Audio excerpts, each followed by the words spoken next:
Breaking news చూస్తున్నాం. జలసౌధలో నీటిపారుదల శాఖ ఉన్నతాధికారులతో మంత్రి ఉత్తమ్ కుమార్ రెడ్డి సమీక్ష సమావేశం నిర్వహించారు. కొత్త ఆయకట్టుకు సాగునీరు ఇచ్చే ప్రణాళికపై చర్చించారు. జూన్ నాటికి కొత్తగా 50,000, డిసెంబర్ నాటికి 4.5 లక్షల ఎకరాల ఆయకట్టుకు నీరిచ్చేలా చర్యలు తీసుకోవాలని మంత్రి సూచించారు. నీటిపారుదల శాఖలో గత పాలకులు అప్పులు ఎక్కువగా చేశారని, అయినా అందుకు తగిన ప్రతిఫలం రాలేదన్నారు. అందుకే అవసరం మేరకు ఖర్చులు చేయాలన్నారు. కాళేశ్వరం తప్పిదాలపై విజిలెన్స్ విచారణ ప్రారంభమైనట్లుగా చెప్పారు.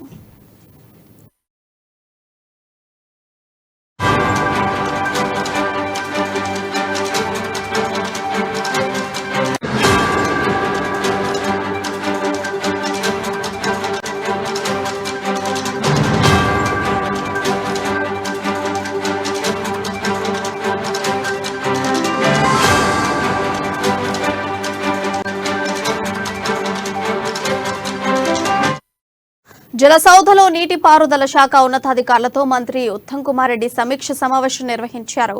ఇక కొత్త ఆయకట్టుకు సాగునీరు ఇచ్చే ప్రణాళికపై చర్చించారు. జూన్ నాటికి కొత్తగా 50,000, డిసెంబర్ నాటికి 4.5 లక్షల ఎకరాల ఆయకట్టుకు నీరిచ్చేలా చర్యలు తీసుకోవాలని మంత్రి సూచించారు. నీటిపారుదల శాఖలో గత పాలకులు అప్పులు ఎక్కువగా చేశారని, అయినా అందుకు తగిన ప్రతిఫలం రాలేదన్నారు. అందుకే అవసరం మేరకు ఖర్చులు చేయాలన్నారు. కాళేశ్వరం తప్పిదాలపై విజిలెన్స్ విచారణ ప్రారంభమైనట్లుగా చెప్పడం జరిగింది. ఇక ఈ అంశానికి సంబంధించిన సమాచారం మా ప్రతినిధి రాంబాబు లైవ్ ద్వారా అందిస్తారు. రాంబాబు, చెప్పండి, అప్డేట్స్ ఏంటి?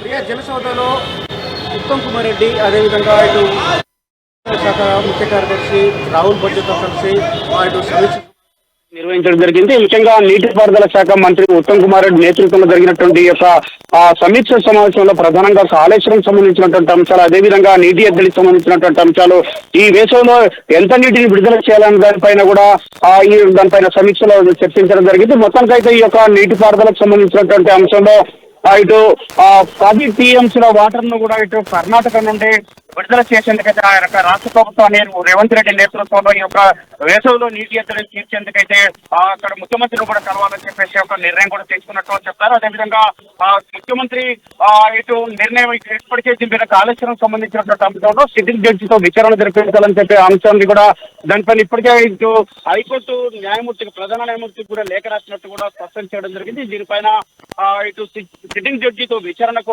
ప్రభుత్వం కట్టుబడి ఉందని చెప్పేసి ఇటు ఏదైతే ఆ కాళేశ్వరం ప్రాజెక్టులో జరిగినటువంటి అవినీతి ఉన్నదో దానిపైన దోషులు ఎవరైతే ఉన్నారో వాళ్ళందరినీ కూడా శిక్షిస్తామని కూడా ఇప్పటికే చెప్పడం జరిగింది. మరొక వైపు ఇటు విజిలెన్స్ అధికారులు గత అంటే 3-4 రోజులు కూడా విచారణ నిమిత్తము వివిధ సోదాలు చేయడం జరిగింది. సోదాలలో అనేక కీలకమైనటువంటి పత్రాలను, అదేవిధంగా ఫైళ్లను కూడా స్వాధీనం చేసుకున్నట్టు కూడా చెప్పడం జరిగింది. దీనికి సంబంధించినటువంటి నిర్మాణ సంస్థలో భాగస్వాములు ఉన్నటువంటి వాళ్ళందరిపైన కూడా కఠిన చర్యలు తీసుకుంటామని చెప్పి అధికారులు ఎవరైతే ఉన్నారో వాళ్ళ ఆస్తుల పైన కూడా విచారణ చేపడతామని చెప్పి ఇప్పటికే ఆస్తులకు సంబంధించిన వివరాలను సేకరించేటువంటి పనిలో విజిలెన్స్ అధికారులు ఉన్నారని చెప్పి ఈ ఫైళ్లను కూడా తీసుకొచ్చినటువంటి నేపథ్యంలో టెక్నికల్ అధికారులతో కూడా విచారణ చేపడుతామని కూడా చెప్పడం జరిగింది. మరొక వైపు ఇటు నీటి ఎద్దడిని తీర్చేందుకైతే ఈ యొక్క వేసవిలో ఎలాంటి ఇబ్బంది రాకుండా ఉండేందుకు కర్ణాటక ప్రభుత్వంతో మాట్లాడి 10 టీఎంసీల వాటర్ ను సాగునీటికైతే తీసుకురానున్నట్టు కూడా చెప్పడం జరిగింది. మరొక వైపు 5 లక్షల ఎకరాల కొత్త ఆయకట్టును సృష్టించేందుకు ప్రాజెక్టుల నిర్మాణం చేపడతామని చెప్పేసి, ప్రాజెక్టుల నిర్మాణానికి కాంగ్రెస్ ప్రభుత్వం కట్టుబడి ఉందని చెప్పి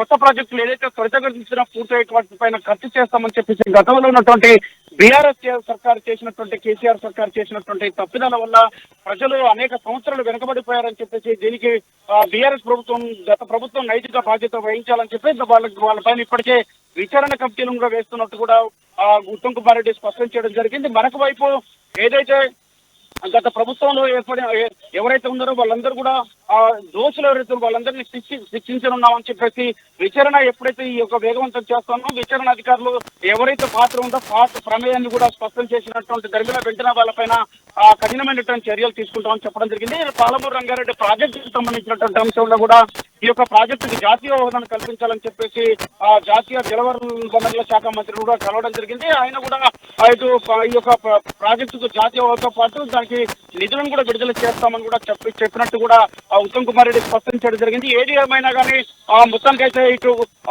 తెలంగాణ నీటి వనరులను కాపాడుకున్నటువంటి బాధ్యత తెలంగాణ కాంగ్రెస్ ప్రభుత్వం పైన ఉందని చెప్పేసి, దానికి నిబద్ధత ఉందని చెప్పేసి కాంగ్రెస్ ప్రభుత్వం తెలంగాణ నీటి వాటా పైన ఎక్కడ రాజీ పడబోదని, నీటి వాటాను కాపాడుకుంటుందని చెప్పి ఇటు నీటి వనరులను ఎక్కడ ఇబ్బంది రాకుండా పొరుగు రాష్ట్రాలతో కూడా ఎలాంటి సమస్యలు లేకుండా క్లియర్ చేసుకుంటామని కూడా చెప్పడం జరిగింది. మరొక వైపు ఆ నీటి సమస్య ఎలాంటి బీఆర్ఎస్ సర్కారులో ఉన్నటువంటి గతంలో ఉన్నటువంటి మంత్రులు ఎవరైతే ఉన్నారో వాళ్ళందరూ చేస్తున్నటువంటి ఆ విమర్శలు వాటన్నిటి కూడా దానిపైన పట్టించుకోవాల్సినటువంటి అవసరం లేదు. తమ ప్రభుత్వం ప్రజలకు ఎలాంటి ఎక్కడ కూడా రైతులకు కానీ ఇటు ప్రజలకు కానీ నీటి అసౌకర్యాలు ఎక్కడ కూడా కలగవని చెప్పేసి, నీటి ఎక్కడి రానివ్వని చెప్పేసి, రైతులకు కూడా నీళ్లను విడుదల చేస్తామని చెప్పి, ఈ పంట కావాల్సినటువంటి ఎంత నీళ్లు అవసరమో అంత నీటిని కూడా విడుదల చేస్తామని చెప్పేసి అటు నీటిపారుదల శాఖ ముఖ్య కార్యదర్శి రాహుల్ భోజేతగుల్స్ కూడా స్పష్టం చేయడం జరిగింది. మరొక వైపు ఇటు కేంద్రంతో కూడా మాట్లాడి కూడా ఎలాంటి సమస్య నీటి వనరులకు సంబంధించినటువంటి